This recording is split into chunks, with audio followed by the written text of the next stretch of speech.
Hello, my friends. Welcome back to Carnage Reviews. My name is Eric. Halloween season is almost upon us, so I'm making another trip to Michael Myers Land. This time, though, it's a bit of a rough trip. We're taking a look at Halloween H20 and Halloween Resurrection. Trick or treat, motherfucker. Before my suffering begins, just a quick reminder to please consider subscribing to the channel. It's free, and it's the best way to keep up to date with my latest content. Halloween H20 is a sequel to the original film and Halloween 2.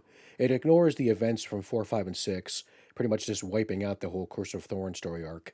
In this film, Laurie Strode is suffering from PTSD. She's haunted by the events of Michael Myers, her brother, coming after her. After faking her own death and changing her identity, Laurie now works for a boarding school and has a son from a previous relationship. Michael Myers breaks into the home of the nurse that took care of the now deceased Dr. Loomis. He steals the files on Laurie and kills the nurse and her next door neighbors. Michael is able to track Laurie down, where they have one more epic showdown. Or so we're led to believe.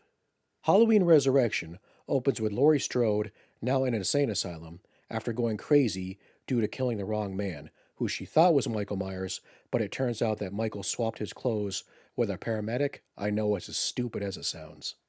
Michael breaks into the insane asylum, where he and Laurie have one more confrontation before she falls to her death. Michael goes back to his home in Haddonfield, where a bunch of really stupid people are doing some kind of reality show, and Busta Rhymes is there too.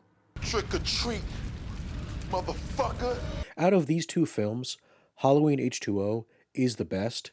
As a kid, seeing it for the first time, I did like it. Watching it now, though, it's really not that good of a movie. In my opinion, it's the tone. The tone just doesn't fit for a Halloween film. You know what it feels like I'm watching? It feels like I'm watching Scream as opposed to a Halloween movie. And that's not a knock against Scream at all, but it just doesn't feel like a Halloween movie at all. And that probably has a lot to do with the fact that Kevin Williamson, the guy that wrote Scream, wrote the script for H20. The music, for one thing, just doesn't fit. I know this will sound weird, but it almost seems too dramatic, too big. Yeah, I know, that's what she said.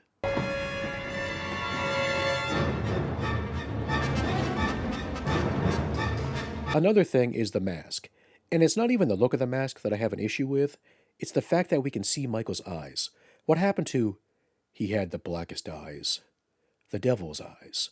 I mean, that line is even said in the movie. The blackest eyes, the devil's eyes. At least H20 is short and watchable for the most part, but Resurrection, Jesus Christ. And yes, I know the irony of saying Resurrection and Jesus Christ. Let's start with the scene in the asylum after Michael kills Laurie. He walks into this patient's room and hands him his knife. That's something Michael would never do. He would just kill the idiot. I never realized that the guy that played Kevin in all those American Pie films is in this, and he's not funny in this movie, sadly. He's very annoying, and even when he dies, it doesn't make it any better because there's still plenty of other annoying fucking characters we gotta deal with. Look, I know I rag on Busta Rhymes being in this movie, but I really have nothing personal against the guy.